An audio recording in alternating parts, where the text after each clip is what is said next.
こんにちは、メイです。今回は2本立てとなっています。はじめに1階のリビングとウッドデッキのつながっていて、バーベキューもできるような庭もついている部屋と、2階は天体観測のできるウッドデッキのある部屋になっています。ウッドデッキの活用法としていろいろ参考になったら嬉しいです。それでは早速見てみましょう。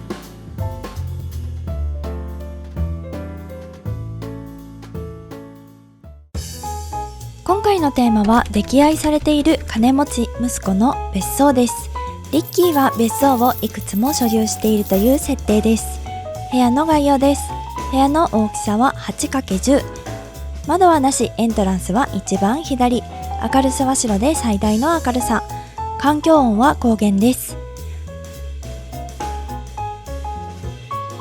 床と壁の概要です。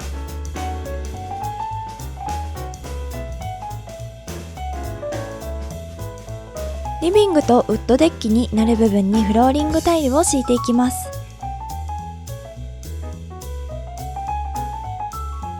この部分がウッドデッキになるので両端に柱を立てます。今回は柵付きのウッドデッキなのでチックウォールステッカーで柵をつけていきます。ここの柵のマイレザも公開しています。次はウッドデッキ部分の飾り付けです。外にありそうな家具を置くといいと思います。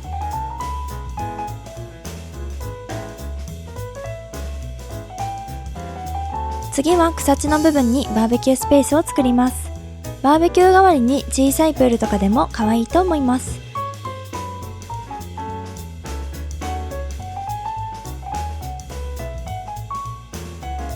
この部分に柱を立てて外と部屋をしっかりと分けます。ウッドデッキがリビングと同じ高さの部屋は私の憧れです。外にまでリビングが続いている感じが素敵ですよね。今回は仕切り壁が使えないので大理石の柱を並べて壁にしています。大理石の柱は隙間が目立ちにくくて壁にするのに最適です。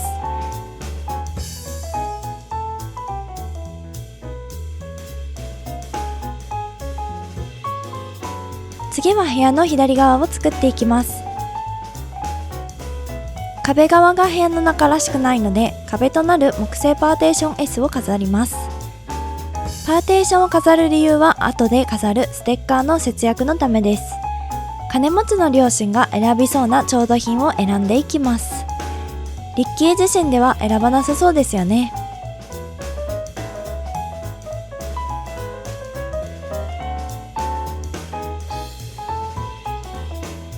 前回描いたステンドガラスの窓をつけていきます。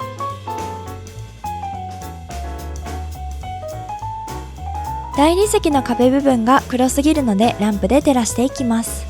リッキーの両親はかなり金持ちで、リッキーのことを溺愛しすぎていて、ママとパパが全部選んでおいたから安心しなさいというタイプです。そういう背景もあり、家具はちょっと古めな感じにしています。リッキーはこれだけ可愛いので溺愛する気持ちは痛いほどわかります。右側はキッチンスペースです。こちら側もちょっと古くて高そうな雰囲気の出るものを中心に置いていきます。窓ガラスを多めに貼っていきます。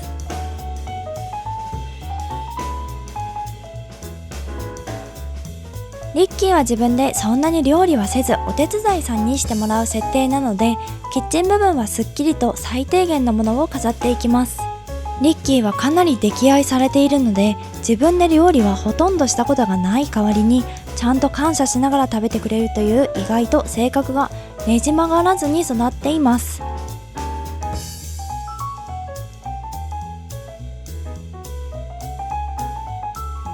完成です。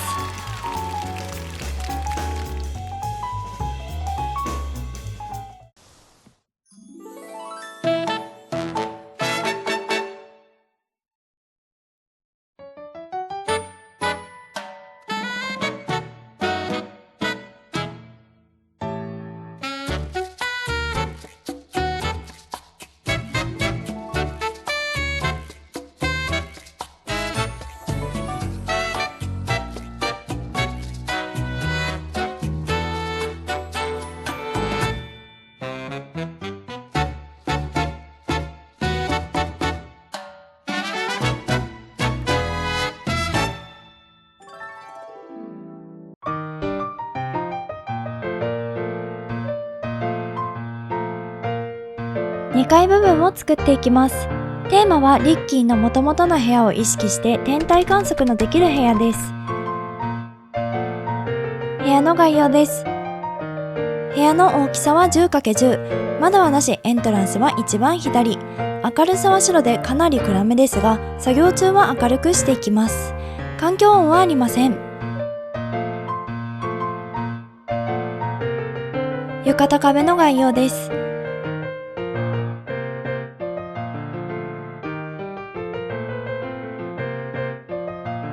まずは手前5マスにラグとフローリングタイルを敷いてデッキ部分を作ります。フローリングタイルと床の境目に植物のパーテーションを飾り柵にします。ラグのある部分にテントを置いて夜通し観測できるようにします。こういう広々としたベランダのような場所があると趣味がはかどりそうですよね。ここもお金持ちの両親がリッキーのためだけに作った場所です。月や星を観測するための望遠鏡を置きます。次は地面がむき出しになっている部分に円形を作ります。山や光苔の泉、ハリボテの山などを使って円形を再現します。もしこういった部屋内に円形を作る場合は、ちょっとした重なりを意識するとうまくいきます。揃えずにちょっとずつずらすような感覚で家具を置きます。部屋の奥に行くにつれて小さめの家具になるようにします。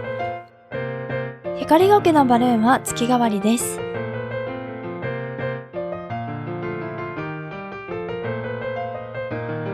正面から見るとこんな感じになりました。明るさを調整します。家具同士が微妙に重なっていますね。ここは高台にある別荘なのでこれくらいの位置関係がベストですね。ウッドデッキ部分に柵をつけます。1階部分で使った柵の前レザと同じものです。ライト付けの柵なのでキラキラしていそうなイメージです。これで完成しました。ベランダというより屋上みたいな感じですね。光苔のバルーンは円形に活用すると月っぽく見えるのでぜひお試しください。